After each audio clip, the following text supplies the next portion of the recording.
It is 451 AD. Attila had destroyed everything in his path as he galloped through Gaul with his horde of horse archers and auxiliaries. The Roman commander, Attius, rode hard to the city of Orleans with his newly found ally, Theodoric, king of the Visigoths. We simply do not know the size of their combined armies, but historians believe they were easily outnumbered by the Huns. They arrived just in time. Sangiban, the ruler of Orleans, was about to surrender to the Huns. A fierce battle began in the suburbs of the city. Attila, never afraid to retreat and regroup if things looked bleak, pulled his men out of the street fight and made for the open country. If there was to be a battle, Attila wanted it out in the open spaces where the Hun cavalry could have free rein. He pitched camp near the town of Chalons. The Huns drew up their wagon lager and prepared to crush Attius and his ragtag army.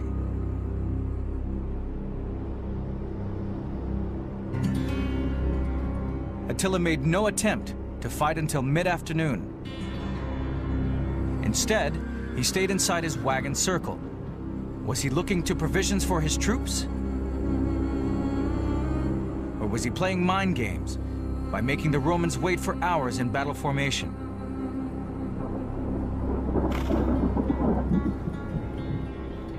When he finally did march, most of the daylight had gone.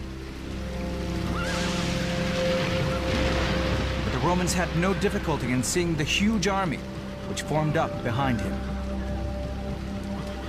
Attila's plan of attack was pretty simple, and that was to put the Huns themselves in the middle of the battle line and head as quickly and as directly across the field of battle and then tear apart the center of the enemy army. Attila placed himself in the center of the line of battle with his own Huns.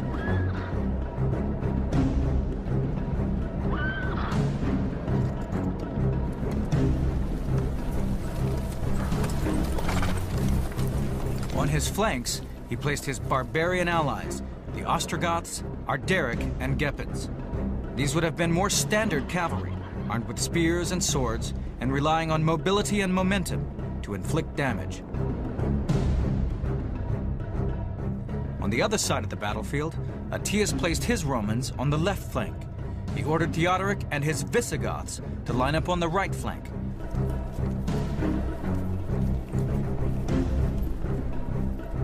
And in the middle, he put the cowardly Sangiban.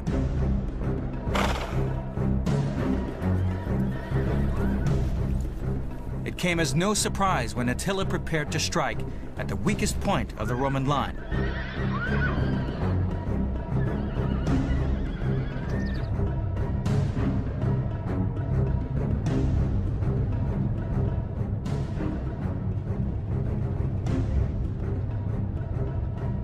The Romans had placed the weakest part of their force in the center. A person who was a commander of a group of barbarians who had just in the past few weeks been negotiating with Attila to surrender. The Romans placed that force in the middle so that they couldn't get away and couldn't run away. That's precisely where it turned out Attila's force struck. Attila's strength hit Roman weakness.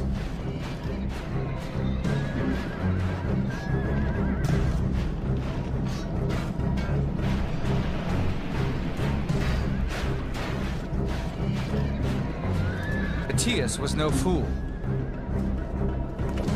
His plan was to draw Attila into the center. This would enable the left flank and the Visigoths on the right to cut off the Huns' line of retreat back to their wagon camp.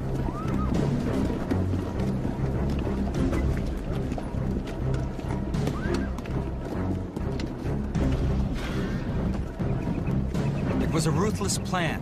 Attius was prepared to gamble the lives of Sangiban and his men to help save the Roman Empire in the west. Attila ordered a mass cavalry charge straight at the Roman line. The Battle of Chalons was engaged. The Huns smashed into Sangiban's troops, smack in the center of the line. Sangiban fell back, and the Huns pushed forward in pursuit.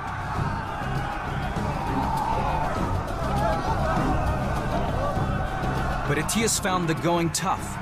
Attila's tribal allies fought hard, and although the Romans hemmed them in, they did not have the sufficient numbers to completely outflank and envelop them. His idea was that if his Visigothic allies on the right and Romans and Franks on the left could sandwich in Attila, then he could enfold them on the flanks and do some type of canine encirclement. The Visigoths had been held up by fierce resistance on the right flank. The battle was incredible in its ferocity.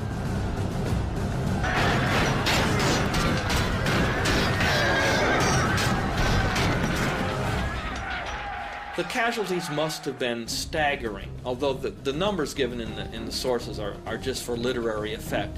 But surely thousands of men were perishing that day. The battle swung to and fro. Because it had begun so late in the day, the light began to fade quickly.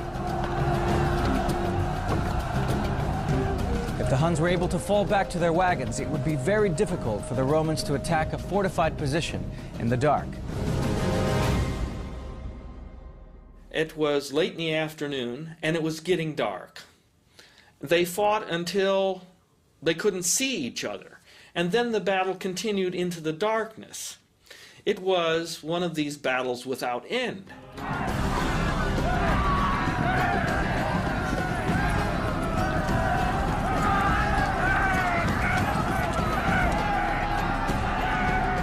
The Visigoths chose to attack the flank of the Huns. So it was the Visigoths who saved the day.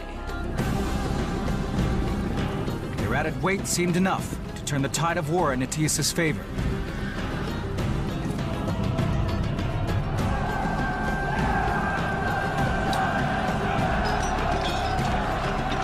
For now, Attila was being pressed on both flanks, and his Hun warriors were being closed down and denied the space they needed to fight effectively. Then, just as the tide of battle was swinging Rome's way, tragedy struck. In the thick of the fighting, Theodoric, king of the Visigoths, was thrown from his horse. Before he could get to his feet, he was trampled under the hooves of his own cavalry. Aetius was in a perilous position. He had lost his key ally. But the Visigoths continued to fight without their king. Could he fight on in the dark? It is 451 AD, and the Roman general Aetius is fighting to save Western civilization from the barbarian menace of Attila the Hun. But his key ally, Theodoric the Visigoth, has just been killed. Theodoric's son, Thorismund, now took command of the Visigoths. Luckily for Aetius, the loss of their king drove them on to avenge his death. Their horsemen plowed into the ranks of the Hun army, and suddenly it was Attila who was feeling the pressure. The Huns suffered huge casualties. With the Visigoths in full cry, the Romans found themselves with the upper hand. The only trouble was, there was no time to exploit this advantage. The sun had set, there was no more light, and chaos reigned on the battlefield of Chalons. In the darkness, forces became detached. Aetius himself, much as Stonewall Jackson, got detached from his forces and was all but lost, and then found his troops. In the darkness, Thorismund mistook the Huns for his own troops and came close to being killed or captured. The Visigoths were lucky not to lose two kings in one day. Night battles are ferocious, and the thing is, you need to disengage, because you can't control the situation. Attila was able to escape to his wagon camp. The darkness had saved his army from annihilation. He had two choices: inspire his troops for another day's fierce combat, or retreat and live to fight another day. So in the worst hour of the Hunnish army's existence, when they were surrounded, they'd been defeated, what did Attila do? He deliberately screamed, yelled, he showed his masculinity, his fearlessness, and then he actually created a funeral pyre and threatened to immolate himself. So little did he value his own life, and so much did he value the reputation that he would die undefeated. Neither of these two great commanders. They didn't know what the casualties were that they had inflicted. They knew, however, that their own troops were terribly bloodied. These two armies had exhausted themselves. Aetius probably got little sleep. He was left with a real dilemma. On the one hand, he had the opportunity to crush Attila once and for all. On the other, he had to consider the future security of the empire. The Visigoths had only supported him because of Attila's invasion. The Vandals were also unreliable.